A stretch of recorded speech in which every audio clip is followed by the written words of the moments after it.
Trade with Kamran Bhavani. क्या आप stock exchange में इन्वेस्ट करके पैसा कमाना चाहते हैं तो हमारे ग्रुप को ज्वाइन करें। हम आपको देंगे बर वक्त और बेहतरीन मशवरे। हमारे पास अकाउंट खोलने और ग्रुप ज्वाइन करने के लिए इन व्हाट्सएप नंबर पर राब्ता करें। कामरान मेमन भवानी 0345-826-4499। बिस्मिल्लाहिर्रहमानिर्रहीम। अस्सलाम वालेकुम मेंबर्स, मैं कामरान मेमन भवानी, आप देख रहे हैं यूट्यूब का चैनल। सब क्लेम या ब्लेम नहीं है। आज के इस वीडियो में हम बात करेंगे पहले दिन हालत खराब, मार्केट किस लेवल पर आकर रुकेगी, इसके ऊपर हम बात करेंगे। वीडियो स्टार्ट करने से पहले एक अच्छी बात, एक ये भी उसूल ये भी है कि जो तकसीम करोगे इसकी तुम्हारे पास फरवानी हो जाएगी। फिर वो दौलत हो, इल्म हो, मोहब्बत हो या आसानियाँ हो, तो जिस चीज़ की आप यानी तकसीम करेंगे, जो चीज़ भी आप तकसीम करेंगे तो उसकी फरवानी यानी कि होगी। तो कोशिश करें कि ज़्यादा से ज़्यादा जो भी आपके पास नॉलेज है या जो भी चीज़ें हैं उसको तकसीम क्या करें, इससे आपकी यानी कि रोज़ी में, आपके इल्म में इजाफा होगा। अच्छा, बात करते हैं मार्केट के हवाले से। मार्केट का आज पहला दिन था और मार्केट के अंदर हमने देखा कि जो लास्ट फ्राइडे वाले दिन आपको कॉल दी गई थी कि 1400 पॉइंट मार्केट रिकवर कर जाएगी, अल्हम्दुलिल्लाह 1100 पॉइंट मार्केट स्टार्टिंग में ही रिकवर कर गई। लेकिन चूंकि मार्केट के जो रेजिस्टेंस लेवल था 1,16,800 का लेवल, मार्केट उसको सस्टेन नहीं कर सकी और मार्केट ने हाई बनाया 1,16,658 का। और मार्केट में उस वक्त अगर हम वॉल्यूम्स भी देखें तो वॉल्यूम्स भी काफ़ी कम थे, यानी वॉल्यूम्स तकरीबन 50 मिलियन के 70 मिलियन के वॉल्यूम्स हुए थे। ऑडियो कॉल के थ्रू बताया गया ग्रुप के अंदर कि 1000 पॉइंट के ऊपर कि मार्केट यहाँ से करेक्शन चाहती है, क्योंकि वॉल्यूम्स नहीं आ रहे मार्केट के अंदर, और मार्केट यहाँ से करेक्शन की तरफ चली जाएगी। मार्केट में बाइंग ना करें, बाइंग स्टॉप कर दें, और मार्केट के अंदर करेक्शन ड्यू है, मार्केट के अंदर करेक्शन लग रही है और मार्केट अपने पॉइंट्स खत्म कर सकती है।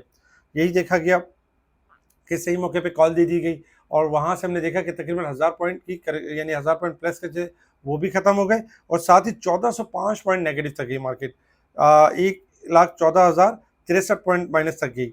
और पहले दिन अगर हम देखें तो पहले दिन मार्केट की हालत ख़राब हो गई, प्लस से जो है वो डायरेक्ट नेगेटिव हो गई और मार्केट लोअर साइड पे क्लोज रही। वॉल्यूम्स में अगर हम देखें तो वॉल्यूम्स में कमी रही, 421 मिलियन के वॉल्यूम्स रहे, जो कि फ्राइडे वाले दिन से कम थे। फ्राइडे वाले दिन 467 मिलियन के वॉल्यूम्स थे, यानी वॉल्यूम्स में भी हमने कमी देखी। Top volume leader, top gainers, decliner आपके सामने। अगर हम सेक्टर वाइज पोजीशन देखें तो सेक्टर वाइज पोजीशन में आज टॉप पर टेक्नोलॉजी सेक्टर्स रहा। सुबह सिस्टम को कैप भी लगा था, 181 पॉइंट प्लस के साथ पॉजिटिव रहे टेक्नोलॉजी, जबकि बाकी में 18 पॉइंट इंश्योरेंस, लेदर, शुगर वगैरह में स्लाइटली पॉइंट देखे। नेगेटिव साइड पर देखें तो investment bank 346 point, oil and gas sectors, commercial bank, pharmaceuticals, oil and gas, marketing, fertiliser, इन तमाम सेक्टर्स में हमने आज अच्छी खासी गिरावट देखी। आज अगर हम देखें तो इंडेक्स में नो डाउट 1405 पॉइंट की करेक्शन तो देखी गई, लेकिन आज स्टॉक के अंदर आज अच्छी खासी करेक्शन देखी गई, क्योंकि आज बहुत सारे रिजल्ट थे और किसी के रिजल्ट नेगेटिव, किसी के रिजल्ट पॉजिटिव, इस तरह की मार्केट हुई थी कि मार्केट रिजल्ट की वजह से भी खराब हो रही थी, क्योंकि काफ़ी रिजल्ट खराब भी आ रहे थे। सेकंड नंबर पे इंडिया और पाकिस्तान का एक टेंशन का जो माहौल चल रहा था, क्योंकि फ्राइडे तक तो संडे तक तो काफ़ी तक क्लियर हो गया था, लेकिन फिर मीडिया के ऊपर खबरें आना शुरू हो गई कि जंगी माहौल बन रहा है और इस तरीके की चीज़ें हो रही हैं, तो ये मार्केट को हर्ट कर रही थी। फिर तीसरे नंबर पर अगर हम देखें तो इसके अलावा भी मार्केट के अंदर जो लेवरेज था, जो पोजीशन थी, वो भी थोड़ी हाई साइड पर थी। इसके अलावा फ्यूचर रोल ओवर वीक भी हुआ था, लास्ट वीक के अंदर हुआ था, मंथ क्लोजिंग भी थी। साथ ही अगर हम देखें तो बहुत सारे क्लाइंट ऐसे थे जो फ्यूचर और रोल ओवर यानी फ्यूचर और लेवरेज पे काम करते हैं, उनके एक्सपोजर भी आउट थे। तो मेंबर्स की तरफ से जब कभी मार्केट डाउन हो रही होती है तो मेंबर्स की तरफ से एक्सपोजर मेंटेन करने की कॉल दी जा रही होती है, और फिर फोर्स सेलिंग भी नजर आ रही थी मार्केट के अंदर। तो लास्ट में कुछ यही देखा कि अग्रेसिव सेलिंग नजर आई मार्केट के अंदर और मार्केट बिल्कुल लोअर साइड पे जाके क्लोज रही। मार्केट ने 1400 पॉइंट डिक्लाइन किया। इसके अलावा अगर हम कुछ नजर डालें रिजल्ट के ऊपर तो सिस्टम के प्रॉफिट में इजाफा हुआ 59%। इंडस मोटर में अगर हम देखें तो स्ट्रॉन्ग ग्रोथ रही और प्रॉफिट के अंदर 75% इजाफा रहा, जबकि लकी सीमेंट 13% प्रॉफिट के साथ अप हुआ। 9 मंथ में 13% का इजाफा हुआ लकी के प्रॉफिट में। ठट्टा सीमेंट का प्रॉफिट डबल हो गया, जबकि पाकिस्तान की माशी बहाली में तेजी आई है, ये स्टेट बैंक गवर्नर का कहना था। जबकि एंग्रो होल्डिंग के प्रॉफिट में गिरावट रही 48%, यानी कि मजीद डिक्लाइन रहा। जबकि लोड्स के अंदर अगर हम देखें तो थोड़ा सा टर्न अराउंड रहा, क्योंकि थोड़ा सा प्रॉफिट में यानी कि इजाफा हुआ। अल तहूर प्रॉफिट में जंप आया, यानी कि अल तहूर के प्रॉफिट में जंप आया 45%, जबकि रोशन पैकेजेस के 34% डिक्लाइन रहा इन प्रॉफिट के अंदर। इसके साथ ही अगर हम देखें तो लकी इन्वेस्टमेंट को पाकरा की जानिब से AM2 असेट्स मैनेजर की दर्जाबंदी से नवाजा गया, यानी इनकी अपग्रेड कर दिया गया इनकी रेटिंग। और एबट लिबर्टी की अगर हम देखें तो क्वार्टरली प्रॉफिट के अंदर 5.33% इंक्रीज रहा, जबकि इमेज के प्रॉफिट में 58% की ग्रोथ रही है। तो ये सारे रिजल्ट थे। बाकी के रिजल्ट नेगेटिव भी आए। नेशनल रिफाइनरी ने अपने लॉस में रिकवरी की, लेकिन ओवरऑल अगर हम देखें तो 9 मंथ का बड़ा लॉस हुआ। इसके अलावा बहुत सारे रिजल्ट थे जिनकी वजह से मार्केट के अंदर एक डिस्टर्बेंस रही। इसके साथ ही अगर हम देखें इंटरनेशनल मार्केट की तरफ, तो इंटरनेशनल मार्केट में जैसे कि आपको बताया गया था, क्रूड ऑयल यानी कि क्रूड ऑयल इस वक्त परफॉर्म कर रहा है 62.92 के पास। क्रूड ऑयल ने 63.90 का हाई बनाया और फिर थोड़ा सा गिरावट रही। क्रूड ऑयल किसी भी टाइम 64 से लेके 65 तक, 67 तक जा सकता है। 6150 स्टॉप लॉस है। इसी तरीके से अगर हम गोल्ड सिल्वर को देखें तो गोल्ड सिल्वर में डिक्लाइन एक्सपेक्टेड है। 3306 चल रहा है गोल्ड, और सिल्वर चल रहा है 3296। किसी भी टाइम डिक्लाइन कर सकते हैं और डॉलर इंडेक्स में इजाफा हो सकता है। Resistance level and support level आपके सामने अगर हम देखें मार्केट की पोजीशन, तो मार्केट इस वक्त अगर हम देखें तो देखिए मार्केट वीक के हिसाब से अच्छी खासी पॉइंट ओवरसोल्ड है, 2403 पॉइंट ओवरसोल्ड है। जबकि मंथ के हिसाब से अगर हम देखें तो 1436 पॉइंट ओवरसोल्ड है। और साल के हिसाब से देखें जो 27,000 पॉइंट ओवरबॉट थी उसमें अच्छी खासी यानी कि करेक्शन आ चुकी है, और मार्केट अब दो यानी कि लेवल के हिसाब से अगर हम देखें तो ओवरसोल्ड साइड पे परफॉर्म कर रही है। मार्केट के हिसाब से अगर हम देखें तो पहले दिन जैसे हालत खराब, अब मार्केट किस लेवल पर आकर रुकेगी इसको हम डिस्कस करेंगे ग्राफ के ऊपर। ग्राफ के ऊपर अगर हम देखें तो देखिए लगातार हमने देखा कि मार्केट यानी कि कल लास्ट थर्सडे वाले दिन मार्केट लोअर साइड पर थी, 1,13,000 का लो बनाया और फिर मार्केट ने ब्रेकआउट भी दिया। तो उस हिसाब से एक्सपेक्टेशन थी कि मार्केट रिबाउंड कर जाएगी और 1,16,500 का लेवल भी मार्केट ने देखा, लेकिन 1,17,100 का लेवल मार्केट ब्रेक करके सस्टेन नहीं कर पाई।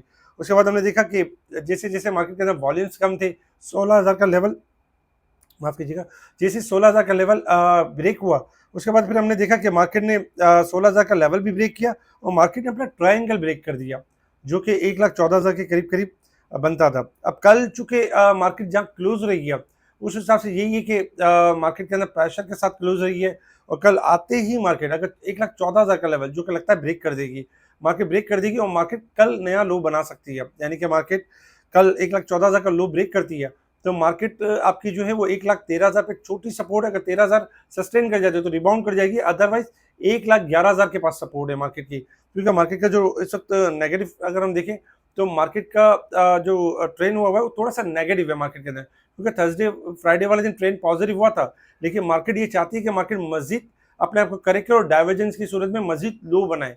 तो इस हिसाब से एक्सपेक्टेशन है कल 1,14,000 का लेवल जैसे ब्रेक होगा तो 1,13,000 से लेकर 1,11,000 की तरफ मार्केट मूव कर सकती है डाउन साइड की तरफ, और मार्केट में एक प्रेशर जनरेट हो सकता है। इसमें ये होगा कि जिनके एक्सपोजर आउट होते हैं उनकी फोर्स सेलिंग नजर आएगी, इसके अलावा बाकी भी थोड़ा सा प्रेशर नजर आएगा।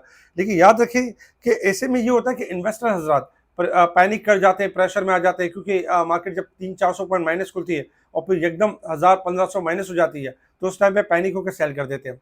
देखिए अगर 300-400 पॉइंट माइनस खुले और डिलीवरी वाले हजरात, तो अगर आपको ये लगता हो कि अव्वल तो अगर आप सेल करके रीबाई कर सकते हैं तो आपको 100% ये करना चाहिए कि सुबह सेल करें फिर फौरन से रीबाई कर लें, क्योंकि मार्केट शार्प लो बना के रिकवरी की तरफ जा सकती है, क्योंकि मुसलसल 4 दिन से यानी कि मार्केट मंदी कर रही है। तो मार्केट 1,13,000 से या तो सपोर्ट ढूंढ लेगी या फिर 1,11,000 से सपोर्ट ढूंढ के मार्केट बाउंस बैक कर जाएगी। तो ऐसे में ये कर सकते हैं कि अगर डिलीवरी वाले हजरात अपने डिलीवरी छोड़ के रीबाई कर सकते हैं, फ्यूचर वाले हजरात और लिवरेज वाले हजरात टाइमिंग ये कर सकते हैं कि सुबह के टाइम अगर नॉर्मल माइनस खुलती है तो थोड़ा लिवरेज एंड फ्यूचर को हल्का कर दें, फिर आप उसी पोजीशन को दोबारा डिप पे ले सकते हैं अगर आपके पास लेने की पोजीशन है। अगर कोशिश करें कि लिवरेज एंड फ्यूचर के अंदर काम ना करें तो ज़्यादा अच्छा है, क्योंकि मार्केट का साइज इतना बड़ा हो चुका है कि अब मार्केट में 2% 1% की गिरावट होना बड़ी बात नहीं रही है। इसी तरीके से अगर हम देखें तो मार्केट के अंदर हम ओवरबोर्ड स्टॉक्स भी हैं सामने जो कि हमने शेयर कर दी है। ये वो स्टॉक्स हैं जो ओवरबोर्ड हो चुके हैं। कल अगर थोड़ा हायर पे जाते हैं या थोड़ा हायर के करीब करीब जो जिस रेट पे चल रहे हैं थोड़ा सा हाई भी होते हैं तो इनको सेल करें, ये आपको डिप पर दोबारा मिलने के चांसेस हैं। 282 पहला स्टॉप लॉस होगा, पहला रेजिस्टेंस लेवल स्टॉप लॉस होगा, ये ब्रेक करेगा तो दूसरा रेजिस्टेंस लेवल स्टॉप लॉस बन जाएगा। लेकिन ये वो स्टॉक्स है जो ओवरबोट है, जिसमें मीजान बैंक भी है, बीसीएल भी है, एचबीएल भी है, हपको भी है, जेसीएल में मैपलिफ भी है, चिराट भी है, डीसीएल और पैकेजेस भी है। तो ये ओवरबोट स्टॉक्स है, इनमें एहतियात करें। इसके अलावा भी और भी बहुत सारे स्टॉक्स हैं जो ग्रेजुअली यानी कि नीचे स्लोली ग्रेजुअली नीचे जा सकते हैं और यानी कि डिक्लाइन कर सकते हैं। इसके अलावा बहुत सारे स्टॉक ऐसे भी हैं जो ओवरसोल्ड हैं। इंशाल्लाह उनमें जैसे कि लोअर साइड से जब मार्केट का इंडेक्स रिबाउंड करेगा तो वो भी बाउंस बैक कर जाएंगे। स्पेशल ग्रुप में ओवरसोल्ड स्टॉक्स, ओवरबोट स्टॉक्स, इसके अलावा इस तरह की कॉज शेयर की जा रही होती है। स्पेशल ग्रुप से जुड़ने के लिए आप कांटेक्ट कर सकते हैं मुझसे व्हाट्सएप पर। अगर आपका कहीं पे भी अकाउंट है, आपको बताया जाएगा किस तरह आप हमारी इदारे से जुड़ सकते हैं और हमारे स्पेशल ग्रुप का हिस्सा बन सकते हैं। इसके अलावा मुनीर खान किसी भी ब्रांच के अंदर अगर आपका अकाउंट हो तो आपको फ्री ऑफ कॉस्ट सर्विस दी जाएगी। इसमें आपने करना है कि व्हाट्सएप पर मैसेज करना है, आपको तरीक़ेकार ईमेल का बताया जाएगा, जिसके बाद आप स्पेशल ग्रुप की सर्विस अवेल कर सकेंगे। इसके अलावा इस वीडियो को लाइक करें, सब्सक्राइब करें, आगे फॉरवर्ड ज़रूर करें। देखिए, मार्केट में हमेशा याद रखें कि इस वक्त मार्केट तो चूँकि प्रेशर के साथ क्लोज रही है और मार्केट में पहला दिन था जो करेक्शन का था। जब मार्केट में दूसरे दिन भी प्रेशर का समा बन रहा है और चारों तरफ से बातें आ रही हैं, तो प्रेशर तो होगा मार्केट के अंदर, करेक्शन भी लेगी मार्केट में। जो बड़े प्लेयर्स हैं इस मौके से फ़ायदा भी उठाएंगे, लेकिन अक्सर यही होता है कि बहुत ज़्यादा लोअर साइड पर जाके पैनिक होकर क्लाइंट सेल कर देते हैं और फिर बाद में मार्केट वहीं से रिबाउंड हो जाती है। तो अगर तो आप सुबह जो आपको तरीक़ेकार बताया गया है, उस तरीक़ेकार के ऊपर अगर आप अमल करके रीबाय कर सकते हैं, तो आप नो डाउट सेल करके रीबाय करें। अदरवाइज़ जिनके पास हाई प्राइस की डिलीवरी पड़ी हुई है, तो मार्केट वक़्ती नीचे आती ज़रूर है, फिर रिबाउंड भी कर जाती है। पाक इंडिया के टेंशन्स जो चल रहे हैं, इंशाल्लाह बहुत जल्द यानी मुमकिन है कि दोनों तरफ से मामला बेहतर होंगे, क्योंकि जंग कोई भी नहीं चाहता है, क्योंकि जंग एक बार स्टार्ट होती है तो ख़त्म करना बहुत मुश्किल होता है। तो ये चीज़ें हैं और इंटरनेशनल लेवल्स के ऊपर भी कोशिश ये की जाएगी कि पैचअप वाले मामला किए जाएंगे। तो कोशिश करें फ़िलवक़्त मार्केट चूँकि थोड़ा प्रेशर में अपनी-अपनी पोज़ीशन सँभाल के रखें और पैनिक होकर लोअर साइड पे सेल ना करें। ठीक है जी, शुक्रिया। कामरान मेमन बावानी, अल्लाह हाफ़िज़।